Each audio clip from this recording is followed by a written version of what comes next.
Thanks so much for joining us for CBN News Today. I'm Ephraim Graham. And I'm Heather Sells. Europe is on edge, and there are fresh concerns around the world after a terrorism crackdown in Belgium. Officers broke up a major plot there to kill police. The raids came only a week after last week's terrorist attacks in Paris. Mark Martin has the story. Belgian police put a stop to what they say was about to be another major European terrorist attack. Authorities increased security around Brussels, less than 2 hours from Paris, where the French are also on high alert after terror attacks there last week left 17 dead.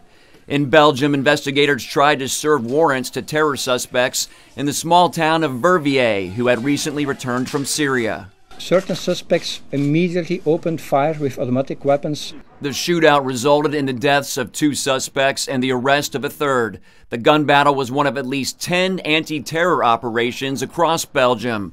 Officials say terrorists wanted to carry out major and imminent attacks. Police arrested more than a dozen people, including 2 in France. This operation was meant to dismantle a terrorist cell, not only the terrorist cell, but also the logistic network behind it. Security officials call the tiny country of Belgium another breeding ground for jihadists. More than 350 young men from here traveled to Syria to fight with terror groups. Now, as some return home, European leaders say the consequences are serious. It looks like yet another indication of the huge risk that we face from Islamist extremist terror in Europe. British Prime Minister David Cameron meets with President Obama at the White House today to discuss counterterrorism. Mark Martin, CBN News. The U.S. says it plans to send 400 troops to train moderate Syrian rebels this spring. A Defense Department spokesperson said the trainers will work out of Saudi Arabia, Turkey, and Qatar. It is part of an overall campaign to defeat Islamic State militants who've taken control of large parts of Syria and Iraq.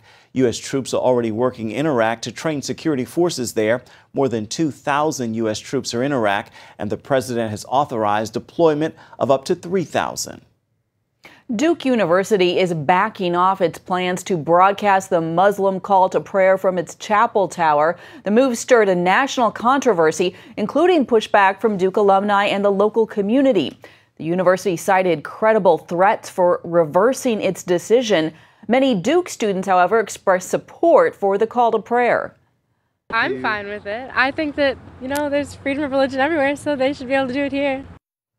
Nationwide, Christians raised concerns. Franklin Graham called on Duke alumni and supporters to protest the decision. On his Facebook page, Graham wrote, "I care for the Muslims, love them very much, but we cannot be deceived and led into some kind of false safety. We are at war with Islam." Duke's Muslim students will continue to pray in a room at the university chapel.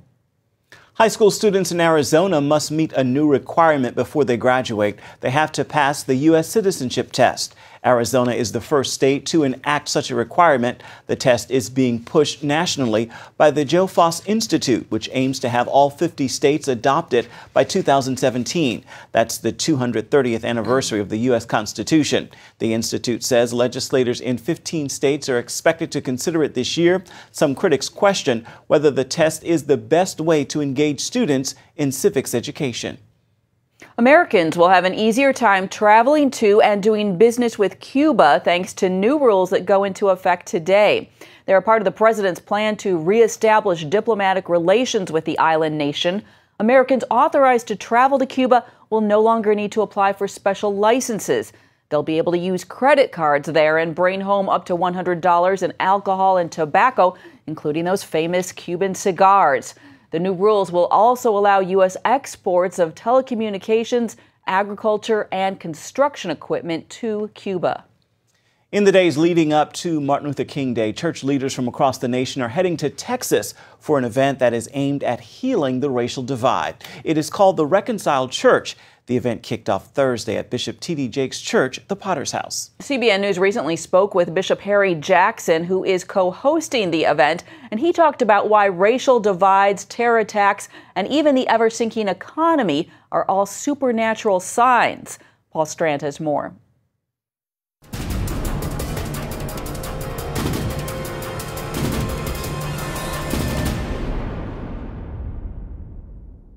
God is giving us signs that we should wake up. Harry Jackson, presiding bishop over 1,800 churches, says God is trying to shake awake a slumbering Christendom.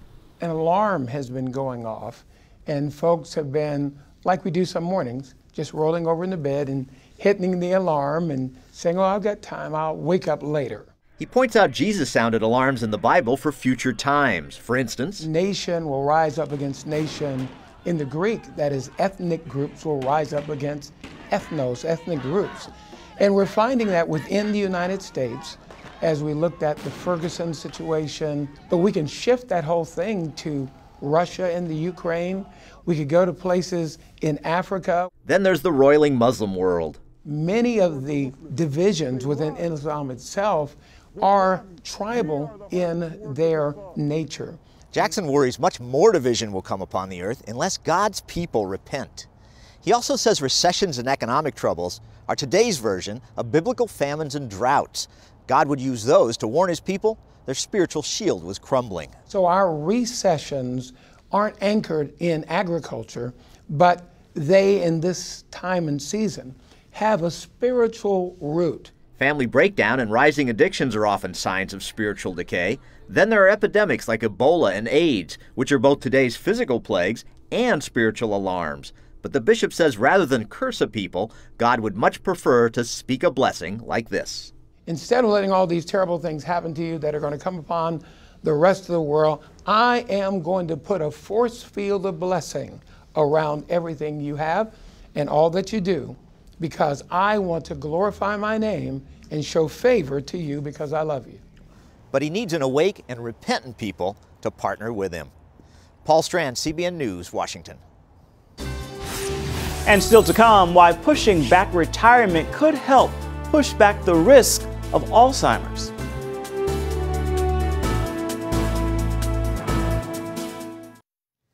Certain plastic products might cause brain problems. Researchers at the University of Calgary have discovered that the chemicals BPA and BPS cause changes in the way brains are formed, changes that lead to hyperactivity. Even though scientists studied zebrafish, their brains are surprisingly similar to human brains.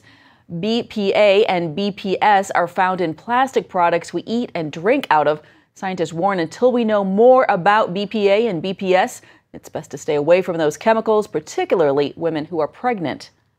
Not getting enough exercise could be twice as deadly as being obese. Researchers at Cambridge University in Britain studied information from more than 330,000 European men and women and found twice as many deaths were linked to a lack of exercise compared to obesity. But they also found just a little bit of exercise, 20 minutes or more of walking, can seriously cut the risk of early death, especially for people who are already spending a lot of time sitting. And if you can't walk 20 minutes at a time, they recommend doing it 10 minutes twice a day. Baby boomers are having to remain in the workforce longer before taking retirement. However, there could be a bright side to that reality. New research says the longer that you work, the less likely you are to develop Alzheimer's disease. CBN's health reporter Lori Johnson tells us why that's true and passes on more tips for preventing Alzheimer's. Our choices can make a difference about whether we get Alzheimer's or keep it at bay. So says a study of 500,000 people that shows for each additional year a person worked, the risk of getting Alzheimer's was reduced by 3%. The reason is because working is more demanding than retirement, physically, mentally, and socially. Stimulation in all three of those areas leads to a healthy brain because they increase the blood flow in the brain and also increase chemicals that protect the brain and slow its deterioration. In addition to those activities, a healthy brain also depends on a good diet, according to a study at the Oregon Health and Science University. We're interested in things that might have a role in the prevention of Alzheimer's disease, but also looking for things that might be actually causing the disease. Bowman and his colleagues studied 104 seniors with an average age of 87 and found people who ate trans fats scored lower on thinking and memory tests. Trans fat is in processed foods. It's called hydrogenated oil in the list of ingredients. It's also in fast food, margarine, and vegetable shortening. Trans fats are they're kind of all over the place. On the other hand, seniors who ate diets high in vitamins B, C, D, and E, as well as omega-3 fats, scored higher. So it's a combination of staying away from the bad and getting the good. If you just do one, you may not get the bonus effect. Some Alzheimer's patients exhibit tremendous improvement after taking coconut oil. Steve Newport's Alzheimer's was so advanced, this is what happened when he tried to draw a picture of a clock.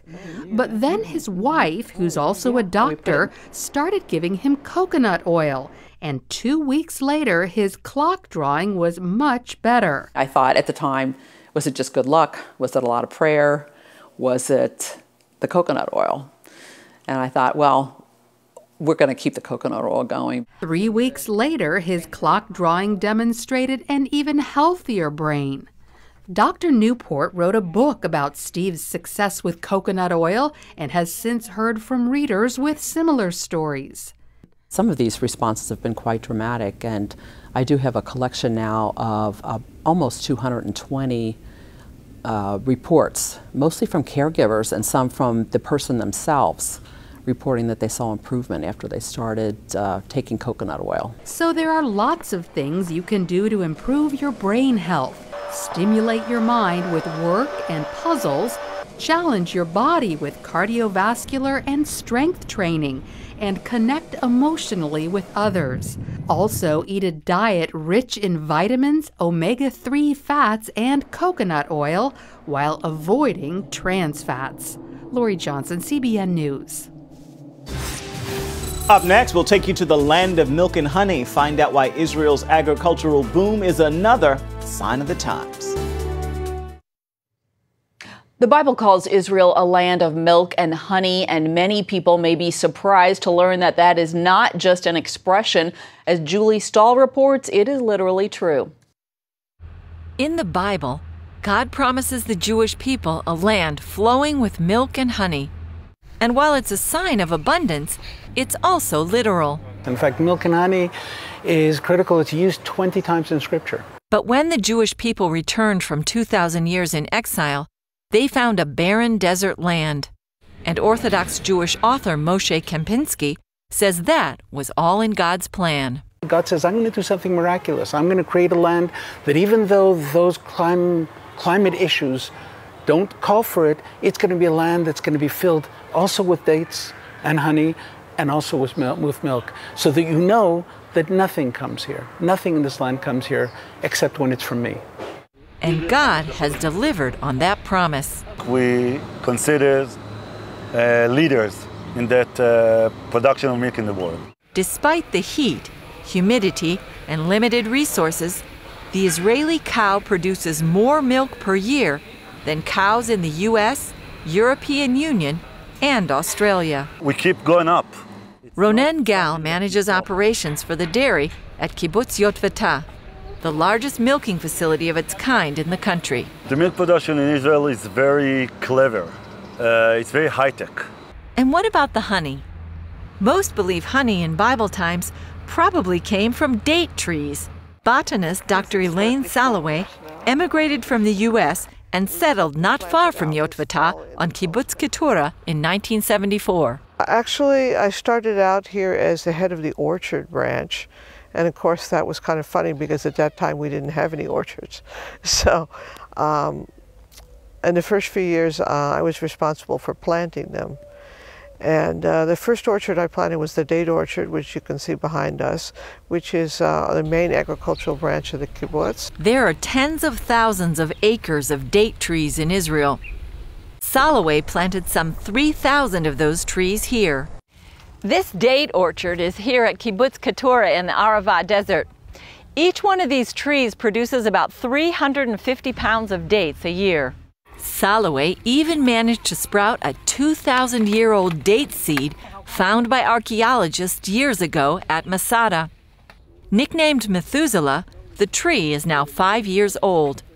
Dates and palms were important in the scriptures, and dates from this area were known throughout the ancient world. The Romans had nothing nice to say about the Jews, except that they had good dates. And their emperors actually used to order Judean dates to eat. And there were some very, very good date varieties in that day. They were famous through the known world. Today, Israel's dates are still famous throughout the world. Israel exports some 12,000 tons of dates each year to 20 countries. Now, Salloway is going beyond dates to grow other life in the desert. I'm looking for trees that love to live in the desert, that rejoice to live in the desert, not the ones I have to keep on life support. She found clues in the Bible. Well, the biblical trees, if they grew here in the old days, why shouldn't they grow here now? We reintroduced frankincense and myrrh, which had probably been introduced at the time of King Solomon. According to what we can tell from folk tales and from the Bible, there was already an incense and a medicinal tree being cultivated here called the balm of Gilead. The frankincense and myrrh brought to Jesus were probably in crystal form like this. According to Kempinski, the revival of trees in the land is the first sign of redemption. Ezekiel 36 says, "Mountains, shoot forth your branches, give forth your fruit, because my children are coming home." That's an unusual thing for God to tell a tree. That's what he created a tree to do. Except God is saying in Leviticus, I said it's going to be a desolate land when I kick you out. But watch, when I bring my people back home, this land is going to come forth with blossoms and trees and fruits. So, he says, every date you eat and every glass of milk you drink here is like prophecy being fulfilled. Julie Stahl, CBN News, Kibbutz Keturah, Israel. A new award-winning film called Patterns of Evidence, The Exodus, premieres this Monday, January 19th, in more than 650 theaters nationwide. The documentary investigates the validity of the Bible and examines the historical evidence for one of the Bible's biggest stories, the exodus of the Jewish people out of the land of Egypt. One viewer who pre-screened the film called it a game changer. You can see it in an interview with filmmaker Tim Mahoney on this week's Jerusalem Dateline at cbnnews.com. Lots of good stuff coming up. That looks like a great movie to see. And of course, we'll let you know what you can check out this weekend coming up with Baba Leszewski. We'll be right back. Well, the weekend is here, so you may be looking for a little family-friendly entertainment. And here with our regular movie reviews is Bob Waliszewski from Plugged In Online. And that, of course, is the entertainment review department at Focus on the Family. Bob, let's start with a movie for the kids, Paddington, that looks good for families. But what did you think? Well, this is not an animated film for kids. This is a live action with a lot of CGI. Paddington Bear is just a nice, well-mannered, cute bear that's been living in the darkest part of Peru, now in London looking for a home. But from a family perspective, we gave this one a 4, which is a pretty high score. But I don't want our viewers to think that this is appropriate for all ages, like I'll bring my 3-year-old. Nicole Kidman is the villain in this film, and I maintain that every story needs a good villain, and she is a good villain. I mean, in such as that she's after Paddington to kill Paddington and stuff him for a museum, and as such, there are just times where the scenes are just too intense, I think, for the youngest one. So maybe think around the age of 9 or 10 on this one. Then it gets to be cute again, and the bathroom humor that's in the film, I don't think is much of a concern. All right, so a little bit of discernment there. Switching gears, Liam Neeson's family is back in trouble in Taken 3. It is PG-13, but is it a good film for maybe older kids, older family group? Well, we gave it a 2.5 out of 5 for family friendliness. So that's a little bit more on the thumbs down side. It did come out last week, didn't screen for the press. That usually tells us something about the film. When they don't screen it in advance, it usually means they know they have a bit of a stinker on their hands. And I think that was true about this one. The freshness, the creativity of the first one, that even we saw a little bit in the second one, got real stale. This was more of a made for TV film. I think they just threw some money at it and said, hey, try to do something, take the Taken brand name and see if you can come up with something. What they came up with, I think, was very stale. And even though it's the #1 film in the nation right now, I don't think it's very deserving.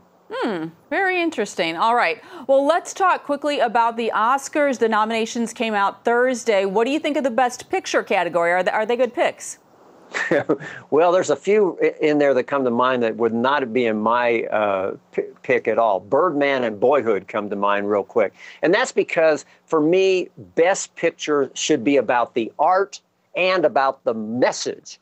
And I don't think the Academy thinks about the message at all.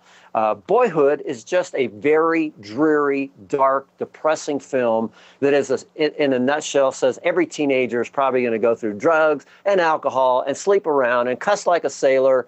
And in this particular case, the boy in question, as an 18-year-old, says, what's the point? Meaning, what's the point of life? It really says there is no point in life. And that's the same problem I had with Birdman. It basically says you're nothing unless people applaud you.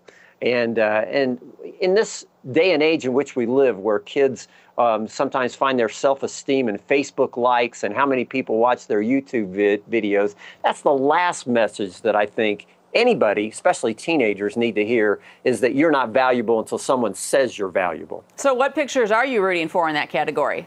You know, Selma is the only one on my list that I actually go, okay, I like that one. Now, American Sniper, I understand. You come away and you feel, wow, how patriotic. What courage, what self-sacrifice this man did in Iraq. At the same time, no film needs, I don't know how many, hundreds of F-bombs, and misuses of our Savior's name were running rampant as well. They just have such a problem with that. When they can tone that down and give me an American Sniper, I'll be 2 thumbs up. All right, very good. Well, you've given us a lot to think about, Bob. Thanks so much for your time. You bet, Heather. Selma, that's the movie I want to see. Yes, it's very good. Very good. Worth seeing. That's it for now on CBN News Today, and you can find more of our exclusive coverage of the issues that you care most about at cbnnews.com. Want to hear what you think about the stories you've seen here today? You can do it on Facebook or at CBN News on Twitter. Hope you join us again right here next time. Have a fabulous Friday and a wonderful weekend.